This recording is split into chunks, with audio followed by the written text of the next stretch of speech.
हो सके तो कम से कम मंथली इंटरवल्स पे at the last of month जो है एक लाइव सेशन जो है वो आप लोगों के साथ किया जाए। तो चलिए बढ़ते हैं आज के सेशन की तरफ। तो बिला ताखीर सबसे पहले मॉरल स्टोरी गोशगुजार कर देता हूँ। किस्सा कुछ यूं है दोस्तों के किसी जगह पे मॉरल वैल्यूज और कैरेक्टर बिल्डिंग, सेल्फ अवेयरनेस और इस तरह के मौजूआत पे सेमिनार मुनक्कद था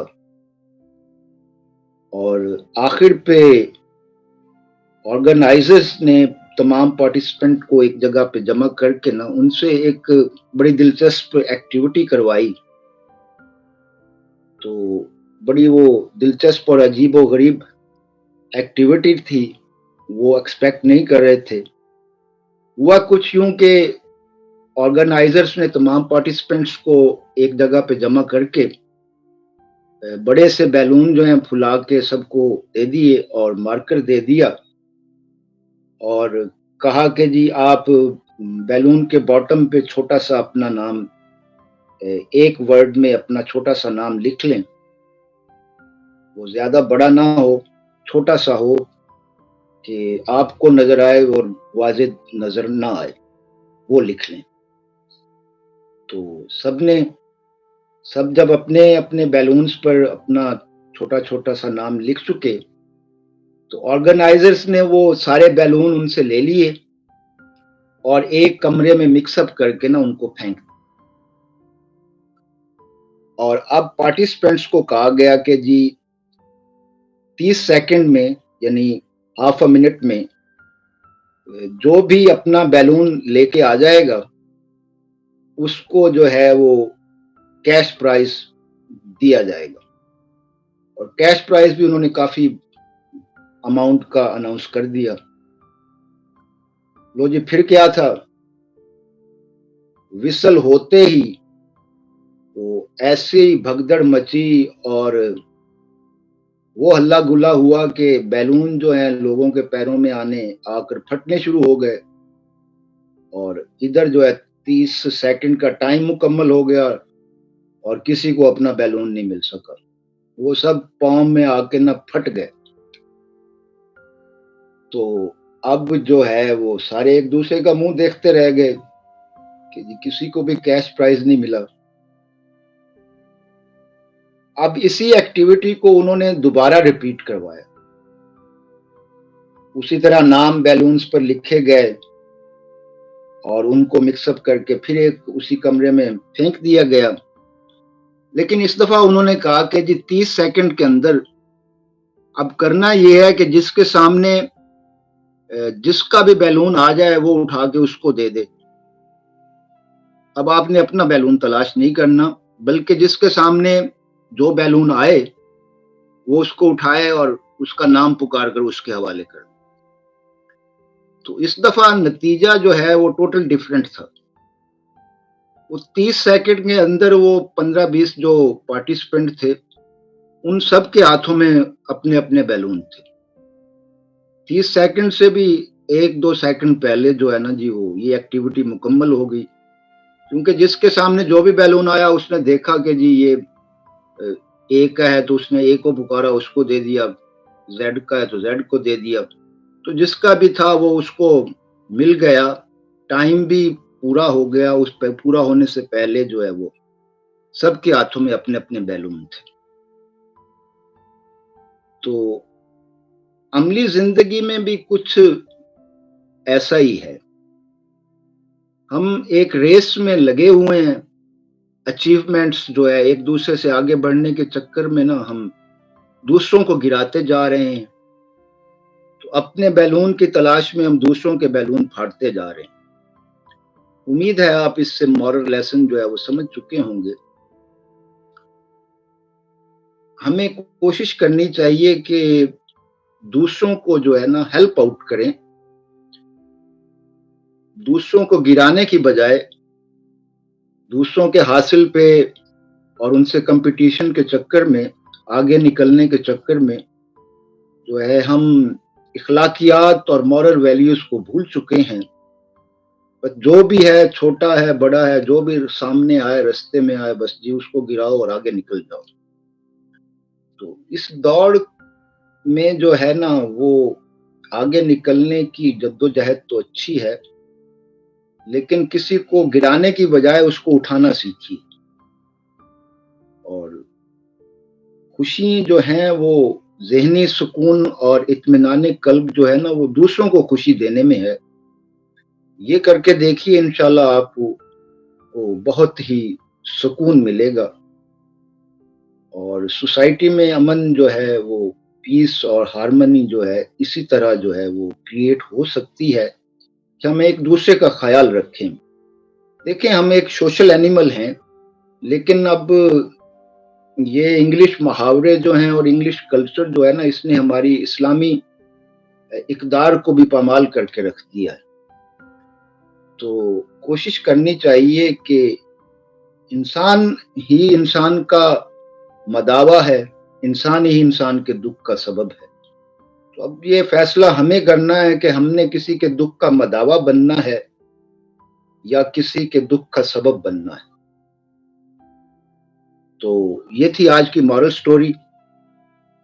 इससे लेसन जो है, जो मेरी समझ में आया, वो मैंने आपको कन्वे कर दिया है। आपने इससे क्या नतीजा अख़ज़ किया, कमेंट बॉक्स में लिख दीजिएगा और ये ज़रूर बताइए कमेंट करके कि कैश प्राइज़ फिर दूसरी एक्टिविटी पे फिर किसको मिला होगा? ये एक सवाल तो बनता है ना जी, क्वेश्चन अराइज़ेज़ कि जब सबको अपने-अपने बैलून मिल गए और फिर वो कैश प्राइज़ तो उन्होंने अनाउंस किया था, ज़ाहिर है किसी को तो दिया होगा। तो अब आपने कमेंट करके बताना है कि कैश प्राइज़ फिर किसको दिया गया? ठीक हो गया जी? ये एक सवाल मेरी तरफ से है। आखिर पे जो है क्वेश्चन एंड आंसर सेशन में आप मुझसे सवाल कर सकते हैं। तो अब ये आपको बताता चलूँ कि आपकी आसानी के लिए मैंने अपने चैनल पे जितना भी पोएट्री कंटेंट था ना, उसको कलाम शायर बज़बान शायर प्लेलिस्ट में ऐड कर दिया है और मज़ीद आपकी सहूलत के लिए, आपकी मसरूफ़ियात को पेश नज़र रखते हुए अपनी अपलोड्स को मैंने वीकेंड पे शेड्यूल कर दिया है। उनके नेक्स्ट डे छुट्टी होती है। कोशिश करूँगा कि सैटरडे को तमाम व्लॉग्स और वीडियोस जो हैं अपलोड की जाएँ, ताकि आपके पास सैटरडे और संडे 2 दिन 48 घंटे हों। तो आप उसमें से 10-15 मिनट निकाल कर वीडियो को मुकम्मल देख लिया कीजिए और अगर आप फ़ारिग हों तो थोड़ा-सा फ़ेवर और कर दीजिए। कलाम शायर बज़बान शायर प्लेलिस्ट को आप प्ले करके मोबाइल साइट पे बेशक रख दीजिए और अपनी शेड्यूल के मुताबिक एक्टिविटीज़ जारी रखिए। इससे आपके शौक की तकमील भी होती रहेगी। शायरी सुनते रहिए, एन्जॉय करते रहिए, सीखते और सिखाते रहिए और साथ मुझे भी वॉच टाइम गेन होगा। तो अगर आप इस तरह मुझे सपोर्ट कर दें तो I will be deeply grateful to all of you. इतना तो आप कर ही सकते हैं।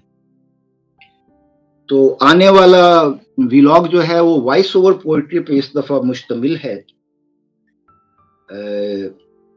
रूबरू शायरी का व्लॉग पिछले संडे को अपलोड किया था, लेकिन उसमें वो ग़ज़ल मुकम्मल नहीं थी। उसमें कुछ शेर अभी जो है ना पाए तकमील तक नहीं पहुँचे थे। लेकिन ज़ाहिर है कि अपनी चैनल एक्टिविटी को तो जारी रखना है, क्योंकि दोस्त अहबाब जो बाकायदगी से व्लॉग्स देखते हैं, वो मुंतज़िर होते हैं, तो उनकी तशनगी जो है वो अच्छी नहीं।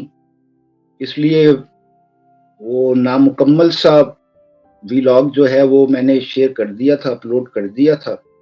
अब उसी ग़ज़ल को मुकम्मल करके और उसमें इस्लाह करके जो है उसको वॉइस ओवर पोएट्री की शक्ल में इंशाल्लाह मैं सैटरडे को अगर ज़िंदगी रही तो अपलोड कर दूँगा। तो इस वक़्त जो है वो भी मोटिवेशनल पोएट्री है। उसमें स्पिरिचुअल टच भी है, सेल्फ अवेयरनेस भी है, स्पिरिचुअल अवेकनिंग भी है और कुछ सोशल इश्यूज जो हैं उनको भी डिस्कस किया गया है। तो ओवरऑल वो गज़ल जो है सुनने और देखने के लायक है। उसमें बहुत से अशआर जो हैं वो आपको यकीनन मुतासिर करेंगे, आपके दिल को छू लेंगे। तो वो आप ज़रूर देखिएगा। उसके इब्तदाई 2 अशआर जो हैं वो मैं गोशगुज़ार कर देता हूँ। बाकी मुकम्मल व्लॉग जो है इंशाल्लाह सैटरडे को अपलोड हो जाएगा, तो आप उसे चैनल पे देख सकते हैं। प्रीमियर की शक्ल में अपलोड होगा, तो अगर आप अभी लाइव चैट में पार्टिसिपेट नहीं कर पा रहे, तो आप उस दिन जो है लाइव चैट में पार्टिसिपेट कर लीजिएगा। तो इब्तदाई 2 शेर मैं पेश कर देता हूँ। अर्ज किया है, खुद से मिलना चाहिए, हजूम से अलग होना चाहिए। खुद से मिलना चाहिए, हजूम से अलग होना चाहिए। अकेले बैठना चाहिए, अपने रोने आप रोना चाहिए। खुद से मिलना चाहिए, हजूम से अलग होना चाहिए। अकेले बैठना चाहिए, अपने रोने आप रोना चाहिए। अपने गिर्द खींच कर एक दायरा बैठ जाऊं कहीं। अपने गिर्द खींच कर एक दायरा बैठ जाऊं कहीं। खाक नशीन को वजूद के लिए बस एक कोना चाहिए। खाक नशीन को वजूद के लिए बस एक कोना चाहिए। तो मुराकबे का भी यही जो है, जिसको इंग्लिश में मेडिटेशन कहते हैं, मुराकबा जो है वो रूहानी इलाज भी है और जिस्मानी इलाज भी है। तो कोशिश किया करें, कभी तन्हाई में बैठकर खुद से बातें किया करें और अल्लाह से बातें किया करें। अपने दुख दर्द जो हैं वो लोगों के सामने बयान करने से लोग मजाक उड़ाते हैं, उसको एंजॉय करते हैं। जो आपसे कीना परवर है वो आपका दुख सुनकर महजूज होते हैं, ठीक है जी। और जिनका कोई आपसे वाबस्तगी नहीं, उनको आपके दुख और सुख से क्या लेना देना। तो बेहतर यही है कि अपने दुख दर्द तन्हाई में बैठकर बारगाह इलाही में पेश किया करें। इस तरह अल्लाह से जो है वो कनेक्टिविटी भी बनी रहती है और इंसान का खुदा पर तवक्कुल जो है उसमें इजाफा होता है। और कुछ ना हो सके तो अकेले बैठ के रो लिया करें, खूब रोएं, अकेले बैठ के रोएं, लेकिन लोगों के सामने अपने आप को कमजोर जाहिर न करें। ये दुनिया बड़ी जालिम है, ये कमजोर का जीना मुश्किल कर देती है। लोग तो आपकी खूबियों की बजाय आपकी कमजोरियों की जुस्तजू में रहते हैं, फिर उन कमजोरियों से फायदा उठाकर आपको नीचा गिराने की कोशिश करते रहते हैं। तो अकेले में बैठ के खूब रो लें, अल्लाह की बारगाह में अपने दुख दर्द बयान कर दें, मामला उस पर छोड़ दें और फिर पब्लिक में आके बी अ स्ट्रॉन्ग पर्सन, ठीक है जी। तो लाइफ लेसन इंग्लिश पोएट्री में आखिर में आपसे गुज़ार करना होता है। तो लाइफ लेसन आज का यही है कि when you are mentally fed up and efforts are in vain, when you are mentally fed up and your efforts are in vain, you must take a break and then start again. You must take a break and then start again. तो ये एक अच्छा principal है। इंसान जब थक जाए ज़हनी तौर पर, जिस्मानी तौर पर, तो उसे चाहिए कि वो एक ब्रेक ले, अपनी तवानाई और हिडन पोटेंशियल को फिर जो है वो गैदर करे, इकट्ठा करे और फिर जो है अपने गोल को अचीव करने के लिए फिर से कोशिश करे। और अल्लाह ताला किसी की मेहनत को रायगा यकीनन नहीं करता। देर तो हो सकती है, लेकिन अल्लाह ताला इंसान को उसकी मेहनत का सिला ज़रूर देता है। बस इस यकीन और खुद पे एतमाद के साथ अपने गोल्स जो हैं सेट करें और फिर उनकी अचीवमेंट जो है फेयर मीन्स के साथ करते रहें, जद्दोजहद करते रहें। इंशाअल्लाह आपको अल्लाह आपकी काविशों, मेहनतों का सिला ज़रूर देगा। तो मायूस नहीं होना। ज़िंदगी में मायूसी जो है ना इंसान की सलाहियतों को खा जाती है। इसलिए तो इस्लाम में मायूसी को कुफ्र कहा गया। जिसका अल्लाह पर यकीन है वो मायूस हो ही नहीं सकता। ठीक है ना जी? उसकी मसलतें समझने में ज़रा देर लग सकती है, क्योंकि इंसान को अल्लाह उतना ही इल्म अता करता है जितना वो चाहता है। तो कोशिश के बावजूद भी उससे ज़्यादा इंसान नहीं जान सकता। इसरार इलाही जो है वो उतने ही इंसान पे खुलते हैं जितनी कि बारगाह इलाही से एज़ी से कुन होती है। ठीक है ना जी? तो अब आपके ज़हन में अगर कोई सवाल है तो वो आप पूछ सकते हैं। 1-2 मिनट मैं मज़ीद इंतज़ार कर लेता हूँ। अगर कोई दोस्त कोई क्वेश्चन करना चाहता है तो मोस्ट वेलकम। मज़ीद आप अगर शायरी करते हैं, लिखने का शौक़ रखते हैं और आपकी इस्लाह करने वाला कोई नहीं, या फिर आप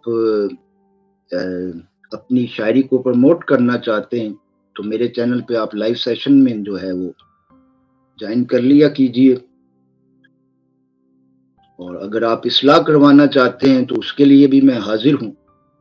आप व्हाट्सएप डिस्क्रिप्शन में व्हाट्सएप नंबर मौजूद है, आप व्हाट्सएप पर मुझसे राब्ता कर सकते हैं। अगर आपने कुछ लिख रखा है और उसकी इस्लाह चाहते हैं तो उसके लिए मैं हाज़िर हूँ। मज़ीद आपको कोई ज़हनी उलझन है, कोई नफ़सियाती इश्यू है या कोई सेहत का इश्यू है, तो दोनों सूरतों में आप व्हाट्सएप पर राब्ता कर सकते हैं। अकॉर्डिंगली आपके प्रॉब्लम को देखते हुए रूहानी या तिब्बी इलाज जो मेरे इल्म में हुआ वो आपको तजवीज़ कर दिया जाएगा।